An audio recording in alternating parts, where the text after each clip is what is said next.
Na tumerejea tena mtazamaji wa Kishki TV. Hii ni mtazamo inakujia kila siku za wiki kuanzia Jumatatu hadi Ijumaa, na hii leo tukiwa tena katika siku nyingine hapa. Hivi sasa tupo kwenye dakika za hekima. Mimi ni Khalid Omar, mwenzangu ni Abdullahi Mashi, na kwenye dakika za hekima huwa tunakuwa hapa na mgeni na pamoja kuizungumzia mada. Utakumbuka ya kwamba siku ya Jumapili kulifanyika ndoa 130 ambazo pia tumetoka kuzizungumza katika muda mchache uliopita. Sasa mada yetu inazungumzia kuhusiana na ndoa 30 ni daraja la heshima, maadili na ustawi kwa vijana. Tunaye hapa Sheikh Ibrahim Kishki kwa ajili ya kulitazama swala hilo kwa undani kabisa na faida zake ambazo zinapatikana kutokana na yale ambayo yamefanyika katika siku ya Jumapili kupitia ndoa hizi 130. Sheikh Ibrahim Kishki, assalamu alaykum na karibu sana. Wa alaykum assalam wa rahmatullahi wa barakatuh. Barakallahu fikum. Naam, Sheikh Ibrahim, kwanza tuanzie kabla ya kwenda kuingia kwenye ndoa 130. Tupitishe kwa ufupi. Ndoa ni nini katika Uislamu? Alhamdulillahi rabbil alamin. Wassalatu wassalamu ala an-nabiyil amin wa ala alihi wa sahbihi wa man tabi'ahum bi ihsanin ila yawmiddin. Amma ba'd. Baada ya kumshukuru Allah jalla fi ula na kumtakia rahma kipenzi chetu mtume wetu Muhammad sallallahu alayhi wasallam, na wasia pamoja na kuihusia nafsi yangu swala zima la kumcha Allah, falaqad faza almuttaqun. Ndugu zangu katika iman, ndoa katika sheria ya Uislamu ni ibada moja kwa moja, kwa sababu Allah azza wa jal yeye ndiye ambaye aliyeelekeza jamii na Waislamu kwa ujumla waingie katika swala zima la ndoa, na ibada hii iko chini ya uangalizi wa Allah, kwa sababu watu wengi wanaoa kwa sababu wapate vitu fulani, na vitu hivyo vinavyohitajika na mwanadamu vimesimamiwa moja kwa moja na Allah jalla fi ula. Anaeleza katika Qur'ani, anasema wa min ayatihi an khalaqa lakum min anfusikum azwaja, miongoni mwa alama na dalili za kuwepo Allah ni kuwaumba pande mbili, wake na waume. Lengo ni nini? Allah anataja malengo ya kuwaumba wanaume na wanawake waingie katika ndoa kuwa ni alama ya uwepo wake, litaskunu ilaiha, ili waweze kutulizana katika maisha yao. Na utulivu wa mwanadamu hauwezi kupatikana kwa njia yoyote. Uwe na mali, uwe na cheo, huwezi kuwa na utulivu mpaka uwe na mke. Maneno haya Allah jalla fi'ala aliposema litaskunu ilaiha, ili mupate kutulizana, waja'ala bainakum mawaddatan wa rahma, na Allah kajalia mapenzi ya dhati na huruma katika jamii inapatikana kutokana na swala zima la uwepo wa ndoa.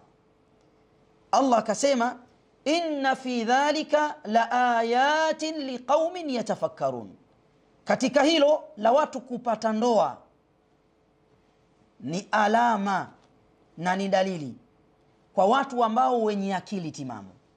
Kwa hiyo mtu ambaye mwenye akili timamu hawezi kuitia dosari ndoa.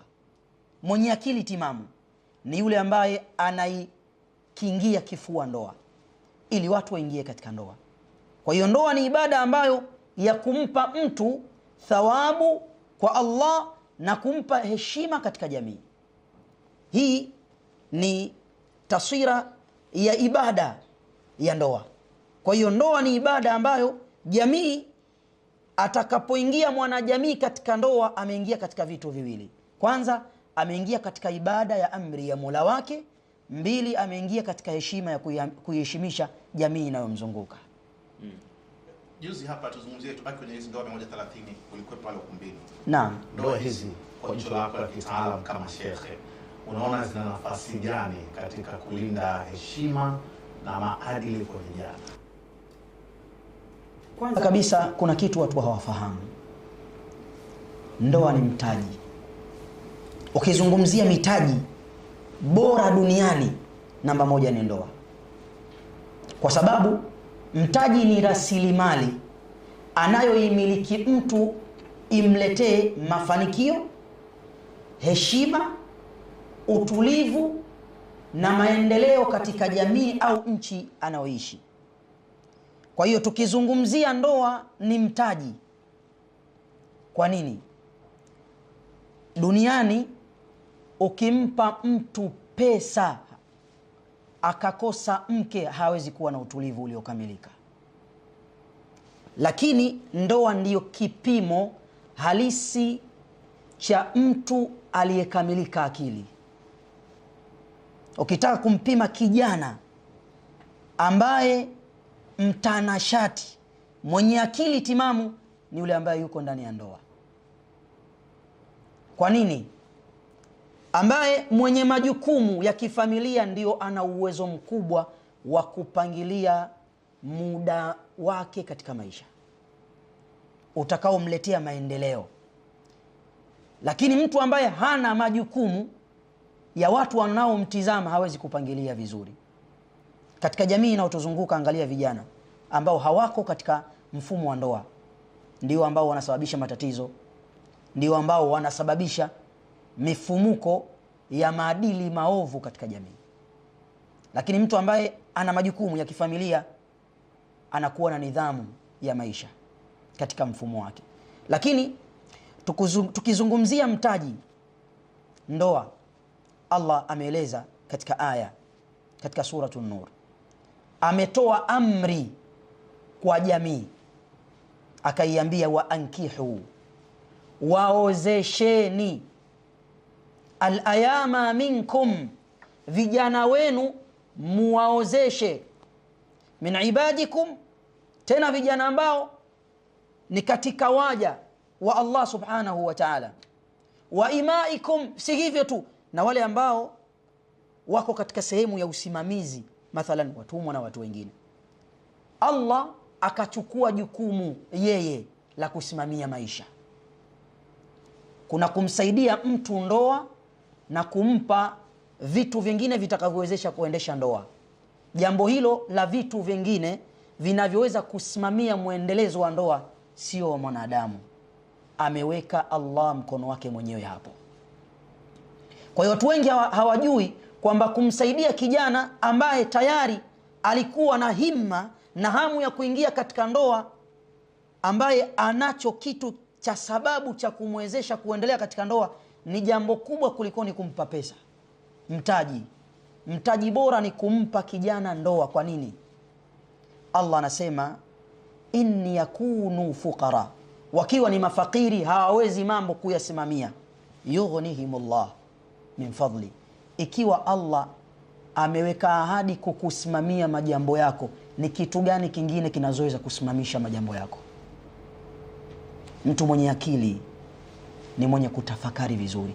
Ikiwa aliyeumba mbingu na ardhi, anayetoa riziki bila hesabu, ndio amechukua jukumu kwamba wewe ukishaoa mimi ndo nasimamia ndoa. Lakini Mtume Muhammad sallallahu alaihi wasallam akapiga msumari. Ndugu yangu mtazamaji, sikiliza vizuri hadithi ya Mtume Muhammad. Mtume anasema thalathatun, watu wa aina tatu katika ulimwengu, haqqun ala Allah, mwenye haki ya kusimamia mambo yao ni Allah. Watu wa aina tatu, haqqun ala Allahi aunuhum, Allah ndio ana haki ya kuingiza msaada wake moja kwa moja. Allah amechukua jukumu hilo. Mtume akataja mmoja katika hao, anasema annakihu yuridu al-afaf. Mtume anasema annakihu alladhi yuridu al-afaf, yule ambaye anayeoa kwa ajili ya kujizuia na uzinzi katika jamii. Allah amechukua jukumu la kusimamia riziki yake na maisha yake yote. Ikiwa Allah amechukua hilo, nini unaogopa kwenye maisha? Na duniani mtaji pekee ambao unasimamiwa na Allah ni ndoa.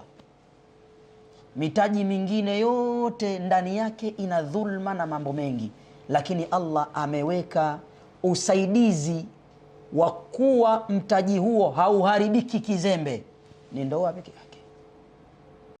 Kishki TV, nuru ya dini yako.